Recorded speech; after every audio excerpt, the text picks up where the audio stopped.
Lakewood church की शुरुआत हुई। 1939 में मेरे पिता ने तय किया उस चर्च को छोड़ देने का जिसकी वो पासबानी कर रहे थे। जिस डिनोमिनेशन में वो थे उससे वो सीमित महसूस कर रहे थे। उन्होंने अपने अंदर कुछ बड़ी बात की आवाज सुनी। डैडी एक नया चर्च शुरू करना चाहते थे, पर उनके पास कोई पैसा नहीं था, उनके पास कोई बिल्डिंग नहीं थी, आकाश में एक बादल तक नहीं था। पर उनके एक पड़ोसी ने कहा, जॉन, मेरा एक पुराना घिसा पिटा सा फीड स्टोर है जिसे वो अब इस्तेमाल नहीं करता, तुम चाहो तो वो इस्तेमाल कर सकते हो। ये छोटी सी लकड़ी के ढांचे की बिल्डिंग जहां फर्श में छेद थे, अभी भी भूसा और चारा उसमें था। मेरे माता पिता और कुछ लोगों ने उसे साफ किया, वहां 90 लकड़ी की कुर्सियां रखी और लेकवुड चर्च शुरू किया। हम बहुत दूर निकल आए हैं लोगों, उससे नफरत न करो कि छोटी शुरुआत होती है। आप में से कुछ एलिया की तरह आप बस एक छोटा सा बादल ही देख सकते हैं, उम्मीद की एक चमक, ज्यादा नहीं लगता। हर आवाज आपसे कहती है अपनी उम्मीद न बढ़ा लो, तुम दोबारा निराश होगे, कुछ बदलने वाला नहीं। मैं आपको बिल्कुल इससे विपरीत बताना चाहता हूं। अपनी उम्मीद बढ़ा लो, अपनी छतरी ढूंढ लो, अपना रेनकोट पहन लो। परमेश्वर बरसाने ही वाले हैं भरपूर अनुग्रह आपके जीवन में। आपके जीवन में भलाई की बहुतायत होने वाली है। परमेश्वर ने अतीत में ये किया है, वो ये भविष्य में भी करने वाले हैं। वो सूखा खत्म होने वाला है।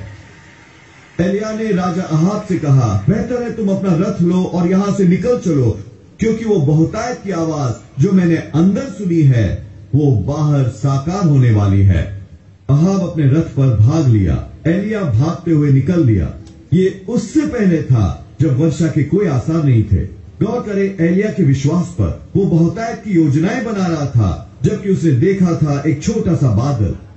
अगर आप बैठे रहे निराश होकर नकारात्मक, मैं तब विश्वास करूंगा जब मैं देखूंगा, तो आप अपना पूरा जीवन ही इंतजार करते रहेंगे। आपको एलिया की तरह करना होगा और बहुतायत की योजनाएं बनानी होंगी, वृद्धि के लिए योजनाएं बनानी होंगी।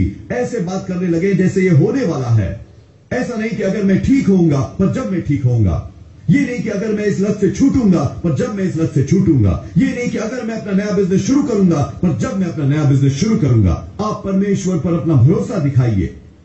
यही एलिया ने किया। जैसे वो बढ़ रहा था, आकाश बरसने लगा, मूसलाधार बारिश होने लगी। 3.5 साल का सूखा खत्म हो चुका था। जोएल, ये बहुत बढ़िया सुनाई देता है, पर मुझे अपने आकाश में एक बादल भी नजर नहीं आ रहा। मैं सही व्यक्ति से मिलने का विश्वास कर रहा हूं, पर 27 साल से मुझे एक भी डेट नहीं मिली। मुझे दिखाई नहीं देता कि ये कैसे होगा। नहीं, सिर्फ इसलिए कि आपको कुछ दिखाई नहीं देता, इसका मतलब ये नहीं कि परमेश्वर काम नहीं कर रहे। आप नहीं जानते कि परमेश्वर पर्दे के पीछे क्या कर रहे हैं। कुछ महीने पहले मैं अपने बगीचे में था। ये बहुत ही खूबसूरत दिन था। धूप निकली थी, नीला और साफ आकाश। मैं वहां लॉन में आराम से बैठा था, दिन का आनंद लेते। एकदम अचानक पता नहीं कहां से बारिश आ गई। मुझे आसमान पर एक बादल नहीं दिखा था। ये पूरा नीला था, धूप निकली थी, बहुत निखरी हुई, पर करीब 3 मिनट तक ये मूसलाधार बारिश हुई। मैंने सोचा ये बारिश कहां से आ रही है। ये ऐसा था जैसे परमेश्वर कह रहे हैं, जोएल, मैं बारिश ला सकता हूं, मैं जब कभी भी चाहूं। मैं एक छोटा सा बादल इस्तेमाल कर सकता हूं, एक बड़ा बादल या कोई भी बादल नहीं। मैं परमेश्वर हूं, मैं सर्वशक्तिमान हूं, इस सृष्टि का रचयिता। जब मैं कहता हूं वर्षा, तो मुझे किसी बादल की जरूरत नहीं होती। जब मैं कहता हूं चंगाई, तो मुझे दवाई देने की जरूरत नहीं। जब मैं कहता हूं तरक्की, तो मुझे तुम्हारे बॉस के अप्रूवल की जरूरत नहीं। जब मैं बहुतायत देखता हूं, तो मुझे किसी बैंक की जरूरत नहीं। मैं कुदरत से सीमित नहीं हूं, मैं अलौकिक परमेश्वर हूं। तुम्हारे सब हालात शायद कहें तुम कभी ठीक नहीं होगे, तुम कभी कर्ज से छूट नहीं पाओगे, तुम अपने सपने कभी साकार नहीं करोगे, आकाश पर एक भी बादल नहीं है। और हौसला रखिए, वो अभी भी परमेश्वर हैं, वो अभी भी सिंहासन पर हैं। उन्हें बारिश करने के लिए बादल की जरूरत नहीं पड़ती। कुछ समय पहले सर्विस के बाद मैं एक व्यक्ति से मिला और उसकी 90% वोकल कॉर्ड्स निकाल दी गई थी। उसे किसी किस्म की इन्फेक्शन हुई थी और वो जा नहीं रही थी, और अंत में डॉक्टर्स को उसकी वोकल कॉर्ड्स निकालनी पड़ी। उसे बताया गया था कि वो कभी बोल नहीं पाएगा। वो शायद कुछ आवाजें निकाल सके, पर वो कभी भी बोल नहीं पाएगा। पर उसने मुझसे बात की जैसे मैं आपसे बात कर रहा हूं। मुझे पता नहीं था कि कोई खराबी है। डॉक्टर इसे एक्सप्लेन नहीं कर पाए थे। उन्होंने कहा मेडिकली कहा जाए तो तुम्हें बोल नहीं सकना चाहिए। वो क्या था? परमेश्वर बारिश बरसाते बिना किसी बादल के। परमेश्वर वो कर सकते हैं जो मेडिकल साइंस नहीं कर सकती। खुद को बातों से वर्गलाइए नहीं। आपके हालात आपको निराश न कर पाए। हर चीज को वैसी लगने की जरूरत नहीं जैसे आप सोचते हैं कि लगना चाहिए। परमेश्वर के ढंग हमारे ढंग नहीं है। परमेश्वर ने चट्टान से पानी निकाला। यीशु ने पतरस से कहा कि जाकर मछली पकड़े, उसका मुंह खोले, और वहां उसके करों के लिए पैसा था। परमेश्वर एक नौजवान औरत मरियम को बुलाते हैं कि बिना पुरुष को जाने बच्चा जने। परमेश्वर ने मेरी मां को चंगा किया टर्मिनल कैंसर से बिना इलाज के। परमेश्वर ने मुझे यहां खड़ा किया इतने सारे लोगों के सामने बिना सेमिनरी गए। परमेश्वर ने मुझे एक सुंदर पत्नी दी बिना findamate.com के। वो परमेश्वर है।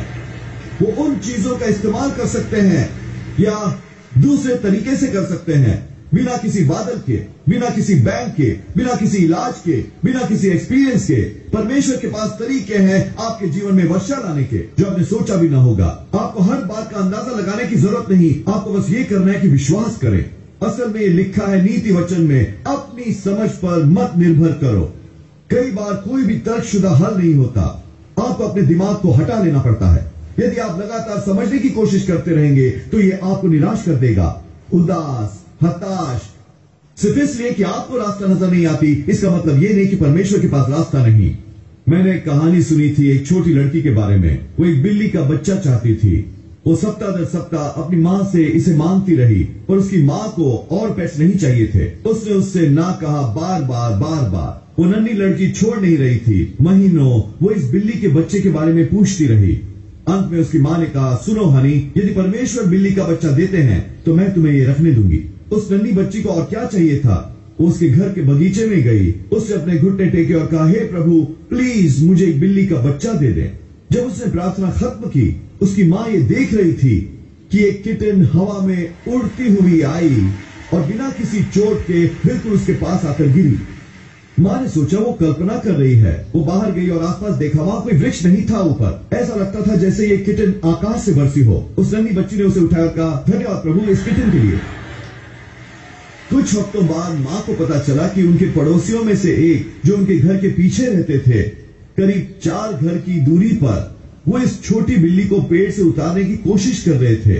पिता अपनी सीढ़ी से उस तक पहुंच नहीं पा रहा था, तो उसने पेड़ के गिर्द एक रस्सी बांधी और दूसरा सिरा अपनी कार के बम्पर के साथ, और वो आगे बढ़ने लगा ताकि पेड़ को झुका सके। और जब उसे लगा कि वो उस किटन तक पहुंच सकता है, वो रस्सी टूट गई और पेड़ गोफन की तरह छूटा और उस किटन को 100 गज से भी ज्यादा दूर जा फेंका और ठीक वो उस बच्ची के पास गिरी। दोस्तों, परमेश्वर जानते हैं कि आपके जीवन में कैसे बारिश बरसानी है। उन्हें किसी बादल की जरूरत नहीं। वो शायद इसे आम ढंग से न करें, ये अंदाजा लगाना छोड़ दें कि ये कैसे होगा और बस विश्वास करें कि ये होगा। मैंने एक नौजवान महिला का पत्र पाया, नाम है एलाना।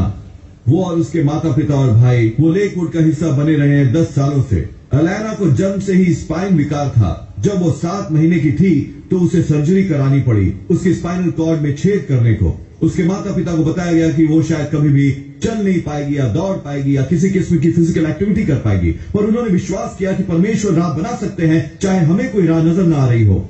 हर दिन नन्ही एलाना के साथ उसकी मां लेग एक्सरसाइज करती थी। डॉक्टर को इतनी हैरानी हुई कि 7 महीने की उम्र में उसने चलना शुरू कर दिया। यह ऐसा था जैसे परमेश्वर इस पर एक्सक्लेमेशन पॉइंट लगा रहे हों। वो बड़ी हुई, वो चिल्ड्रन क्वायर में शामिल हुई। उसे गाना बहुत पसंद था, नाचना बहुत पसंद था, जीवन अच्छा था। पर 10 साल की उम्र में उसकी स्पाइनल कॉर्ड में कुछ कॉम्प्लिकेशन हुई। उस पर इमरजेंसी सर्जरी करनी पड़ी। जब उसकी आंख खुली तो उसे गर्दन से नीचे एक लकवा मार गया था। डॉक्टरों ने उसे बताया, आई एम सॉरी एलाना, तुम फिर कभी चल नहीं पाओगी। वो उदास हो सकती थी, सोच सकती थी ये मेरी तकदीर है, ऐसा ही होना था। नहीं, 10 साल की उम्र में उसने कहा, डॉक्टर परमेश्वर ने मेरे लिए ये एक बार किया है, वो दोबारा करेंगे। उसने कहा, मैं यहां चलकर आई थी अपने बल पर, मैं यहां से बाहर जाऊंगी अपने बल पर। वो सूखे में थी, पर एलिया की तरह उसने बारिश की आवाज सुनी। हर हालात कह रहा था तुम पैरालाइज्ड हो, बस ये स्वीकार करो, तुम्हारा जीवन सीमित है। पर अंदर उसने परमेश्वर को यह कहते सुना, ये कहानी का अंत नहीं है, तुम फिर से चलोगी। मेरे पास तुम्हारा एक भाग्य है जो तुम्हें पूरा करना है। जब उसने डॉक्टर से कहा, मैं यहां चलकर आई हूं और चलकर बाहर जाऊंगी, उसी वक्त सर्जरी के बाद पहली बार उसे महसूस हुई अपनी पांव की उंगलियां हिलती हुई। उसके थेरेपिस्ट ने उससे कहा, हमारे सभी मरीजों में से ये स्पाइना फेडा के केवल तुम ही एक हो जो बिना लेग ब्रेसेस के चल सकती हो। उसके डॉक्टर्स ने अपनी रिपोर्ट्स में लिखा, इसके लिए कोई मेडिकल एक्सप्लेनेशन नहीं है कि क्यों एलेना वैसी है जैसी वो है। वो क्या था? परमेश्वर बिना बादल के बारिश बरसा रहे हैं। उसके डॉक्टर्स इतने प्रभावित हुए कि उन्होंने उसे खिताब दिया गॉड्स रॉक स्टार। एलेना ने अभी हाल ही में ग्रेजुएशन पूरी की है एक अर्ली कॉलेज प्रोग्राम के तहत, और वो अपनी नर्सिंग डिग्री पाने ही वाली है। उसका सपना है एक पीडियाट्रिक नर्व सर्जन बनने का, उसी दशा के और बच्चों की मदद करने को। एलेना और उसका परिवार यहाँ सामने बैठे हुए हैं। कम ऑन एलेना, क्या तुम हमारे लिए खड़ी होगी? हमें नाज है तुम पर। शायद आज आप सूखाग्रस्त हो, आपको आकाश में कोई बादल नजर नहीं आ रहा, पर याद रखें, परमेश्वर को बादल की जरूरत नहीं। उन्होंने ये एलाना के लिए किया, वो आपके लिए भी कर सकते हैं। अब आपको उनसे सहमत होना होगा। ये कहिए, हे पिता, धन्यवाद की बारिश आ रही है, धन्यवाद की चंगाई आ रही है, धन्यवाद की बहाली आ रही है। हिम्मत करें विश्वास का ऐसा ऐलान करने की जैसा उसने किया। मैं यहाँ चल कर आई हूँ, मैं यहाँ से चल कर बाहर जाऊंगी। क्यों? जिस परमेश्वर की मैं सेवा करता हूँ वो बारिश बरसाने वाला परमेश्वर है। यही इब्राहिम ने किया जब वो एक बच्चे की इंतजार कर रहा था जिसकी प्रतिज्ञा परमेश्वर ने की थी। वो बहुत ही बूढ़ा था, ये असंभव लगता था, पर शास्त्र वचन में लिखा है वो विश्वास में दृढ़ हुआ, परमेश्वर की महिमा करके। वो हर सुबह उठता और कहता, धन्यवाद प्रभु, आपकी वर्षा आ रही है, धन्यवाद कि मेरा बच्चा आने वाला है, धन्यवाद कि आप वफादार हैं अपने वचन के प्रति। वो परमेश्वर का धन्यवाद करता रहा उसके लिए जो उसने अपनी आत्मा में सुना था। इब्राहिम की तरह परमेश्वर ने आपके हृदय में सपने डाले हैं, उन्होंने आपको प्रतिज्ञाएं दी हैं। अंदर ही अंदर आप जानते हैं कि आप स्वस्थ हो जाएंगे, कि आप उस व्यसन से छूट जाएंगे, कि आपके सपने साकार हो जाएंगे। और स्वाभाविक तौर पर यह असंभव लगता है। आपको नहीं लगता कि कैसे हालात आपके विरुद्ध हैं, बहुत देर हो चुकी है। नहीं, परमेश्वर कह रहे हैं जो मैंने तुम्हारे जीवन में शुरू किया है उसे मैं खत्म करूंगा। वर्षा आ रही है, बादल बनने लगे हैं, मैं दूर से बिजली कड़कने की आवाज सुन सकता हूं। अब प्रार्थना करते रहिए, विश्वास करते रहिए और अपेक्षा करते रहिए। परमेश्वर के अनुग्रह का एक ही स्पर्श वैसी मूसलाधार बारिश लाएगा जैसे एलाना के लिए लाया। आप दोबारा चलेंगे। इब्राहिम की तरह एक बच्चा गर्भ में आ जाएगा और सूखा खत्म हो जाएगा। मेरा एक पास्टर दोस्त है, उसे एक बड़े ऑडिटोरियम की जरूरत थी। उसका चर्च सचमुच बढ़ रहा था, उसके पास एक्सपैंड करने का कोई जरिया नहीं था। वो बहुत परेशान था। साल दर साल वो ढूंढता रहा, रियल एस्टेट की लिस्टिंग में देखते हुए, शहर भर में ड्राइव करते हुए, पर कुछ भी उपलब्ध नहीं था। हर दरवाजा बंद हो रहा था। वो निराश हो सकता था और वो प्रार्थना करता रहा, विश्वास करता रहा, धन्यवाद करता रहा कि बारिश आ रही है। पिछले पतझड़ के दौरान एक बड़ा रिटेल स्टोर जो उसके चर्च से करीब 2 मील दूर था अचानक ही बंद हो गया, अपनी लीज तोड़ दी। उस प्रॉपर्टी का मालिक उसके पास आया और कहा, क्या तुम हमारा बिल्डिंग लीज पर लेना चाहोगे अपने चर्च के लिए? अब उसके पास 4 गुना ज्यादा जगह है, 4 गुना ज्यादा पार्किंग, एक प्रीमियर लोकेशन पर। उसे कहा, जोएल, ये उससे कहीं बढ़कर है जो मैं सोचता था। वो क्या था? परमेश्वर के अनुग्रह की मूसलाधार बारिश।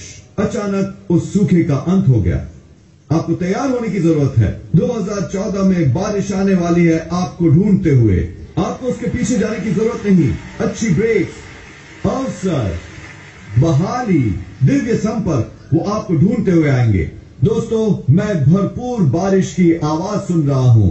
आपको अपनी छतरियां लानी होंगी। परमेश्वर आपको दिखाने ही वाले हैं अपने अनुग्रह की बरसात। आपके जीवन का हर सूखा खत्म होने वाला है। बंजर जगहें और सूखे क्षेत्र अब नया जीवन देखने ही वाले हैं। आपका ये खिलने का साल है, फलने और फूलने का। अब हर सुबह उठे इसकी अपेक्षा करते हुए, प्रभु धन्यवाद की बारिश आ रही है। यदि आप ऐसा करते हैं, मैं विश्वास और ऐलान करता हूं कि आप बूंदाबांदी नहीं छिड़काव, पर परमेश्वर की भलाई की मूसलाधार बारिश देखेंगे। एक बहुतायत की बारिश 2014 में यीशु के नाम पर। यदि आज तुमने ग्रहण किया तो कहिए आमीन। हम अपना प्रसारण खत्म नहीं करना चाहते, आपको यह अवसर दिए बिना कि यीशु को अपने जीवन का प्रभु बनाएं। मेरे साथ प्रार्थना करेंगे। प्रभु यीशु, मैं अपने पापों का पश्चाताप करता हूं, मेरे हृदय में आइए। मैं आपको अपना प्रभु और उद्धारकर्ता बनाता हूं। ये साधारण सी प्रार्थना करके आप नए सिरे से जन्म ले चुके। एक बाइबल आधारित चर्च में आइए, परमेश्वर को पहला स्थान दीजिए, वो आपको कमाल की जगहों पर पहुंचाएंगे। न्यूयॉर्क टाइम्स के बेस्ट सेलिंग ऑथर पेश कर रहे हैं अपनी नई